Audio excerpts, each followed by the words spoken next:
Capítulo 2 E a segunda conversão. Entrada no caminho iluminativo. Convertei-vos a mim, diz o Senhor, e sereis salvos. A Isaías 45, 22. Já vimos que a vida da graça, mesmo aqui na terra, é o início da vida eterna, o germe da glória, o Assemen Gloriae. Há 3 estágios na vida espiritual que se assemelham à infância, adolescência e maturidade. Assim como há uma crise por volta dos 14 anos que marca a transição para a adolescência, e outra por volta dos 20 anos para a idade adulta plena, na vida espiritual há 2 crises análogas, e uma que marca a entrada no caminho iluminativo dos progressantes e outra que prepara a entrada no caminho unitivo dos perfeitos. A primeira dessas crises é chamada de segunda conversão, e é sobre ela que devemos falar agora. A liturgia, especialmente em certos períodos como o Advento e a Quaresma, frequentemente fala da necessidade de conversão, mesmo para aqueles que já vivem uma vida cristã, mas de forma ainda imperfeita. Os autores espirituais também falam da segunda conversão, necessária para o cristão que, após ter pensado seriamente sobre sua salvação e feito esforço para seguir o caminho de Deus, começa a recair na tibieza. Eles comparam esse estado a uma planta enxertada que tende a voltar ao estado selvagem. Alguns autores insistem na necessidade dessa segunda conversão, como o beato Henrique Suso e Tauler. São João da Cruz mostrou que a entrada no caminho iluminativo é marcada por uma purificação passiva dos sentidos, que ele chama de segunda conversão. E a entrada no caminho unitivo é marcada por uma purificação passiva do espírito, uma conversão ainda mais profunda de toda a alma em sua intimidade. Entre os espirituais da Companhia de Jesus, o Padre Lallemand escreveu: a maioria dos santos e religiosos perfeitos passa por 2 conversões, e uma pela qual se dedicam ao serviço de Deus, e outra pela qual se entregam inteiramente à perfeição. Ele observou isso nos apóstolos, em Santa Teresa e em seu confessor, Padre Alvarez. No entanto, essa segunda conversão não ocorre em todos os religiosos, e isso se deve à negligência. Esta questão é de grande importância para todas as almas interiores. Entre os santos que falaram profundamente sobre ela antes de São João da Cruz, destaca-se Santa Catarina de Siena. Em seu diálogo e em suas cartas, ela aborda esse tema de maneira prática e luminosa, reforçando o ensinamento comum da Igreja. Falaremos primeiro sobre essa segunda conversão nos apóstolos, e depois sobre o que ela deve ser em nós, quais falhas a tornam necessária, quais grandes motivos inspiram e quais frutos ela deve gerar. A segunda conversão dos apóstolos. Santa Catarina de Siena fala explicitamente da segunda conversão dos apóstolos em seu diálogo, no capítulo 63. A primeira conversão dos apóstolos ocorreu quando Jesus os chamou, dizendo: farei de vocês pescadores de homens. Eles seguiram Jesus, ouviram seu ensinamento com admiração, viram seus milagres e participaram de seu ministério. 3 deles presenciaram sua transfiguração no Monte Tabor, e todos eles estiveram presentes na instituição da Eucaristia. Nesse momento, foram ordenados sacerdotes e comungaram. No entanto, quando chegou a hora da paixão, todos abandonaram seu mestre. Pedro, que tanto o amava, chegou a negá-lo 3 vezes. Após a última ceia, Jesus disse a Pedro: Simão, Simão, Satanás pediu para peneirar vocês como trigo. Mas eu orei por você para que sua fé não falhe. E você, quando se converter, fortaleça seus irmãos. Pedro, confiante, respondeu: estou pronto para ir com o Senhor à prisão e até à morte. Mas Jesus lhe disse: antes que o galo cante hoje, você me negará 3 vezes. E assim aconteceu. Pedro negou conhecer seu mestre, mesmo jurando que não o conhecia. Quando começou a segunda conversão de Pedro? Logo após sua negação, como narra o Evangelho de Lucas, o Senhor, voltando-se, olhou para Pedro. E Pedro, lembrando-se da palavra que Jesus lhe dissera, saiu e chorou amargamente. Sob o olhar de Jesus, Pedro experimentou um arrependimento profundo, o início de uma nova vida. Segundo São Tomás de Aquino, mesmo após uma queda grave, se a alma tiver um arrependimento fervoroso e proporcional à graça perdida, ela pode recuperar essa graça, e até alcançar um nível superior. A pessoa não precisa recomeçar sua ascensão desde o início, mas pode retomá-la de onde estava antes da queda. Quem tropeça no meio do caminho e se levanta imediatamente, continua a subir. Tudo leva a crer que Pedro, com a ferocidade de seu arrependimento, não só recuperou a graça perdida, mas foi elevado a um nível espiritual superior. O Senhor permitiu essa queda para curá-lo de sua presunção, tornando-o mais humilde e dependente da confiança em Deus, e não em si mesmo. No Diálogo de Santa Catarina, Deus diz: Pedro retirou-se em silêncio para chorar após negar meu filho. Sua dor, no entanto, permaneceu imperfeita até 40 dias depois da ascensão.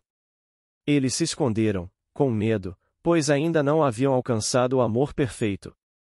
Somente na festa de Pentecostes, com a vinda do Espírito Santo, eles foram verdadeiramente transformados. Esse processo de segunda conversão, manifesto em Pedro e nos apóstolos, foi confirmado nos dias seguintes à ressurreição. Após sua ressurreição, Jesus apareceu a eles várias vezes, iluminando-os e curando suas falhas. Em um momento crucial, ele fez Pedro reparar seu triplo renunciamento com um triplo ato de amor, quando lhe perguntou 3 vezes: Pedro, você me ama? Esse foi o fortalecimento da segunda conversão de Pedro, preparando-o para a transformação completa na festa de Pentecostes. O que deve ser nossa segunda conversão?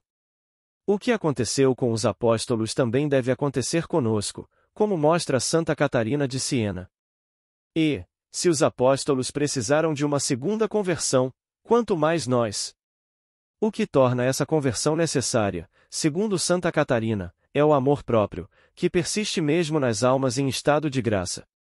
Esse amor próprio é a fonte de muitos pecados veniais e defeitos habituais que tornam necessária uma verdadeira purificação. Santa Catarina nos alerta sobre a necessidade de superar o amor mercenário, aquele que serve a Deus por interesse, buscando as consolações espirituais ou temporais. Quando essas consolações são retiradas, o amor esmorece e corre o risco de se esfriar. Assim, como Pedro, devemos reconhecer nossas falhas e permitir que a providência nos humilhe, levando-nos a uma conversão mais profunda.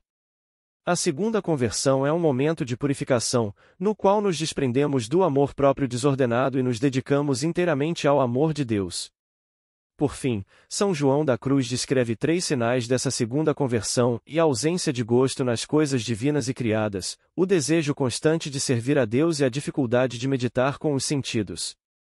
Deus começa a se comunicar de forma mais espiritual, através da simples contemplação. Santa Catarina insiste que um dos sinais desse estado é o conhecimento experimental de nossa miséria e imperfeição, dado por Deus. Foi o que aconteceu com Pedro quando Jesus olhou para ele após a negação. Este é o caminho para a verdadeira transformação. Que possamos, como Pedro, reparar nossas falhas com um amor puro e fortalecido, e nos deixar guiar pela graça de Deus rumo à perfeição. Quais são os grandes motivos que devem inspirar a segunda conversão e quais são os seus frutos? O primeiro motivo que deve inspirar a segunda conversão está expresso no preceito supremo, que é ilimitado: já amarás o Senhor teu Deus de todo o teu coração, de toda a tua alma, de todas as tuas forças e de todo o teu espírito. A Lucas 10, 27. Este preceito exige o amor a Deus por Ele mesmo, e não por interesse ou satisfação pessoal. Diz ainda que devemos amar a Deus com todas as nossas forças, especialmente nos momentos de provação, até chegarmos a amá-lo com todo o nosso espírito, quando estivermos acima das flutuações da sensibilidade na parte superior da alma e nos tornarmos adoradores em espírito e em verdade. Este preceito é ilimitado, e a perfeição da caridade é o objetivo ao qual todos os cristãos devem aspirar, cada um conforme sua condição, seja no matrimônio, na vida sacerdotal ou religiosa. Santa Catarina de Siena enfatiza, em seus escritos, que para observar perfeitamente o preceito do amor a Deus e ao próximo, é necessário ter o espírito de desapego em relação aos bens terrenos, como ensina São Paulo, usar as coisas do mundo como se não as usasse. O grande motivo da segunda conversão é expresso assim: e meus servos devem abandonar o amor mercenário e se tornarem verdadeiros filhos, servindo-me sem interesse pessoal. Eu recompenso todo o trabalho, dou a cada um segundo suas obras. Se eles perseverarem na oração e nas boas obras, e progredirem na virtude, alcançarão esse amor filial. E eu os amarei como filhos, pois respondo com o mesmo amor que recebo. Se me amam como um servo ama seu senhor, eu os amarei como senhor, recompensando segundo o mérito, mas não me manifestarei a eles. Os segredos íntimos se compartilham com os amigos, porque se é um com o amigo, mas não com o servo. Se meus servos reconhecerem suas imperfeições, amarem a virtude, e buscarem arrancar o egoísmo espiritual de si mesmos, agirão de maneira tão agradável a mim que lhes concederei acesso ao coração do amigo.